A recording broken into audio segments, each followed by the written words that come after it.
Welcome back to Mike Ferry TV. Tony Smith here, back with you again this week. We are here working through a series of thoughts what to do in a flat or a change or even declining market. And last week we got through several points. This week I would like to continue down these points. We left off on point number 13. Okay, so if you look at point number 13, denial is a terrible place to spend your time today. Denial is a terrible place to spend your time. Are you in any form of denial about the current market conditions? You know, for many, many months, the entire world was in a little bit of denial that the interest rates were going to drop back down to some low rate again. Have they? No. So if I live in denial, these rates are going to go down next week and everything's just going to start popping. Is that the right place to be?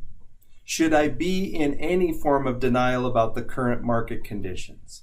If the inventory is rising and the number of sales is declining and the days on market is extending, that is the truth and it's normal.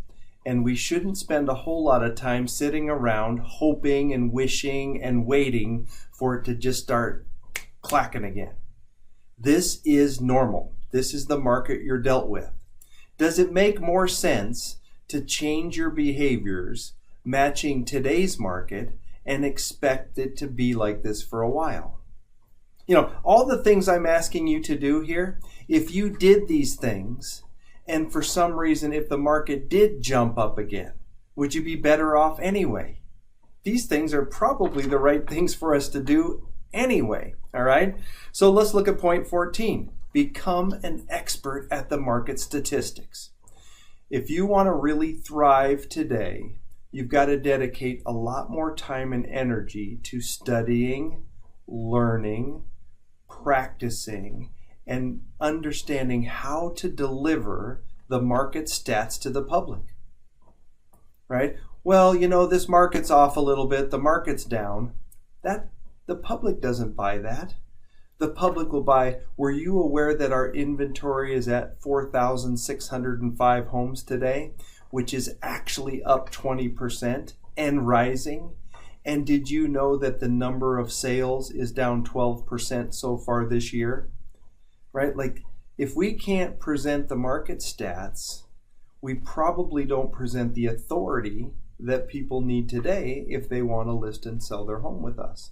Study those market stats. Okay, number 15, practice the CMA portion of the listing presentation every day. Okay, if you want to take full advantage of these times, you've got to become the master of delivering that market analysis.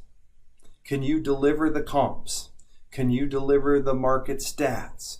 Can you present to the seller in a way that gets them to understand pricing the property right from the beginning? There's only one way. You've got to practice it every day. Practice your delivery of the CMA. How about number 16?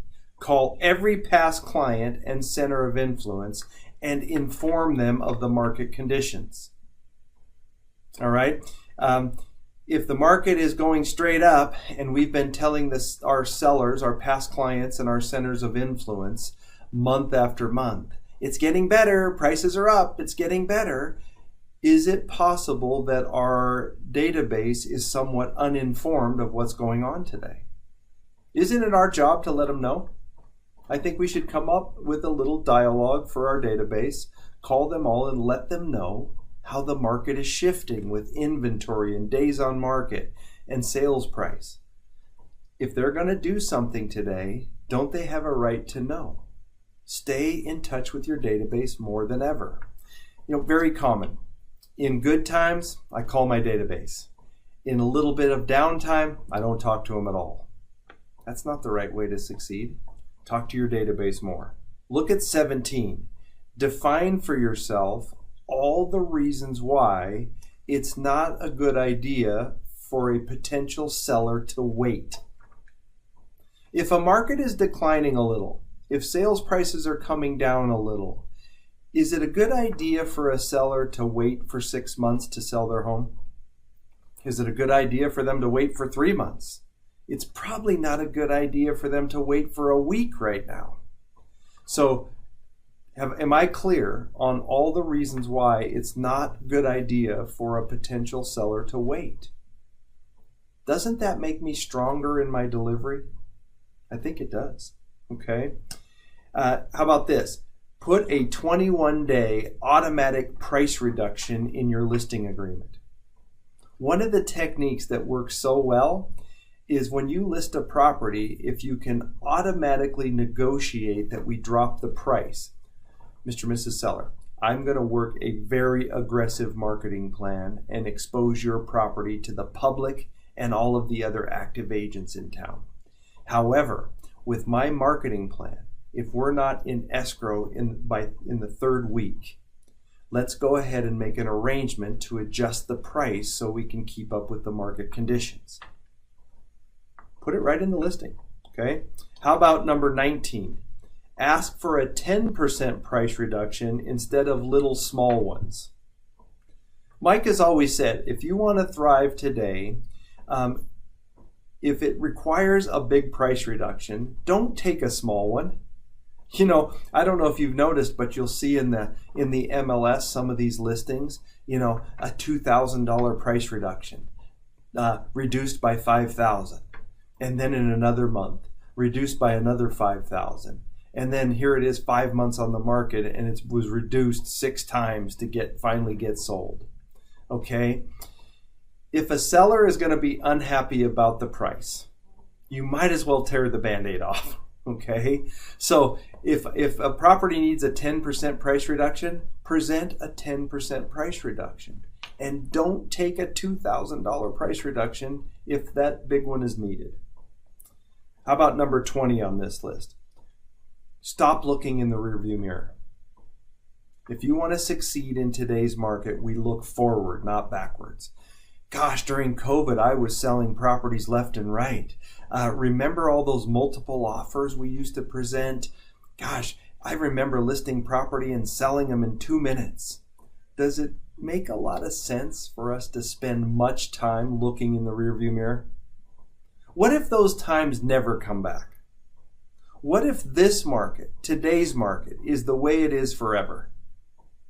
Who knows? Shouldn't we go ahead and act as if there's no rearview mirror? How much time are you spending looking from days gone by? Well, back in the old days, I used to only have to prospect and make 5 contacts a day, and I made a fortune. Okay, forward. I have to make 30 contacts a day, and I'll still make a fortune.